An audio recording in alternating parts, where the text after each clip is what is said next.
देखिए एक प्रोजेक्ट है dynamic load sharing of combined piled foundation of RCC structure using ETABS 2018। इसमें अभी तक काम क्या हुआ था इसके बारे में पहले डिस्कस कर देता हूँ।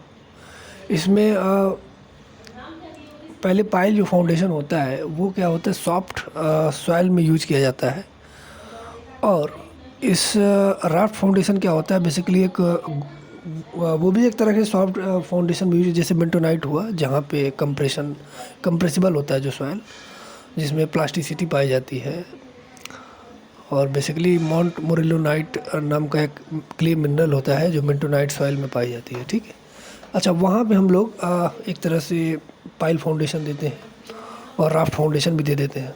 ठीक है, और जहाँ पे मतलब सी शोर है या जहाँ पे भी वाटर सोर्स है, वहाँ पे कहीं ना कहीं एक चांस रहता है कि अर्थक्वेक के टाइम पे हो सकता है लिक्विफेक्शन हो जाए, और वहाँ का एक तरह से जो सॉइल रहता है वो कंप्रेसिबल ही कहा जाता है। ठीक है, तो पहले डायनेमिक लोड होता क्या है, जैसे कहीं ब्लास्ट हो जाए या अर्थक्वेक आ जाए, एक तरह का डायनेमिक लोड होता है।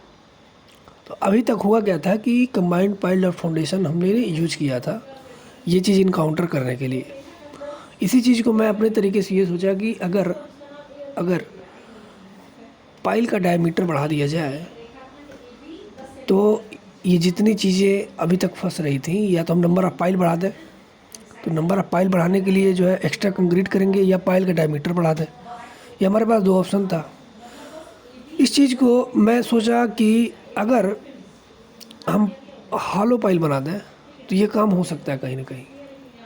जैसे मान लीजिए अगर हमको हॉलो पाइल बनाना है जहाँ पे एक वाटर सोर्स है, तो मैं पहले क्या करूँगा, एक्सकेवेट करूँगा। और चूँकि मुझे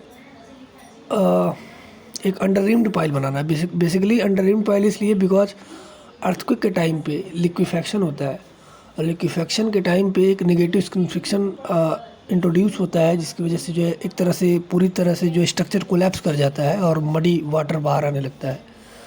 तो इस चीज़ को इनकाउंटर करने के लिए हमको एक अंडर रिम्ड पाइल बनाना पड़ेगा। तो मैंने क्या किया कि मैंने सोचा कि अगर एक सॉइल बनाया जाए, एक सॉइल सरफेस में एक्सकेवेट किया जाए अंडर रिम टाइप का, डबल अंडर लेटर सपोज, और उसके अंदर हम एक हालो पाइप डालते हैं।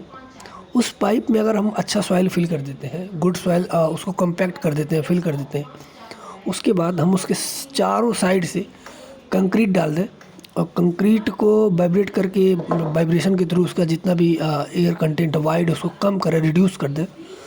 और करते करते हम एक डबल अंडर रिम्ड या मल्टीपल अंडर रिम्ड पाइल बना दिए। तो हुआ क्या, जो जितने कंक्रीट में हमारा एक छोटा डायमीटर का पाइल बनता, उतने ही कंक्रीट में सॉइल की मदद से वो डाया बढ़ गया। अब इस डाया बढ़ने की वजह से कितनी फ़ायदा हुआ उसके बारे में चर्चा करेंगे। और दूसरी बात, हम उसके साथ में एक स्टोन कॉलम बनाएंगे। स्टोन कॉलम में बेसिकली करेंगे क्या, जो भी सॉइल एग्जिस्टिंग सॉइल कंडीशन रहती है उसको हम डेंसिफाई करने की कोशिश करते हैं। वो डेंसिफिकेशन हो सकता है आपका, या तो हम कंपैक्ट कर दें, और कंपैक्ट करने के बाद उसमें जो है एक तरह से उसके अंदर जो है एक्सकेवेट करके और फिर से जो है कोई भी मतलब उससे डेंसर मटेरियल डाल के उसको कंपैक्ट कर दें। तो एक तरह से इसको हम स्टोन कॉलम बोलते हैं। बेसिकली ये सॉइल को डेंसिफाई करने का ही काम करता है। तो होगा कि अगर ये डायमीटर बढ़ जाता है तो जो सेक्शन मॉडुलस है, जिसको हम I/Y बोलते हैं, ये होता है समथिंग इंटू D का पावर 3। तो जैसे ही डाया बढ़ता है वैसे सेक्शन मॉडुलस बढ़ जाता है, और सेक्शन मॉडुलस किसी भी सेक्शन की स्ट्रेंथ को बताता है, तो स्ट्रेंथ बढ़ जाता है। दूसरा प्रॉब्लम हमारा ये सॉल्व हो गया, पाइल का स्ट्रेंथ बढ़ गया इस तरह से। दूसरा जो है तरीका, एक जो सॉइल पाइल इंटरेक्शन होता है वो इंक्रीज कर जाएगा, क्योंकि सॉइल पाइल इंटरेक्शन डिपेंड करता है सरफेस एरिया ऑफ पाइल की। मतलब अगर पाइल का सरफेस एरिया बढ़ जाए तो ये सॉइल पाइल इंटरेक्शन बढ़ जाएगा, कहने का मतलब फ्रिक्शन बढ़ जाएगा। और जैसे मैंने डाया बढ़ाया, उसके आउटर सरफेस पे कहीं ना कहीं एक तरह से जो है वो बढ़ जाता है। ठीक है, इंटरेक्शन बढ़ जाता है। तो यहाँ से हमारा एक तरह से एक कम्पैक्ट पाइल बन जाता है। ठीक है, तीसरा जो हमने अंडर रिम पाइल दे दिया, उससे क्या हुआ है कि नेगेटिव स्क्रीन फ्रिक्शन है वो जो है इनकाउंटर हो जाता है। तो इतनी सारी चीज़ें केवल एक बार डायमीटर बढ़ाने से हो गई हैं। Thank you.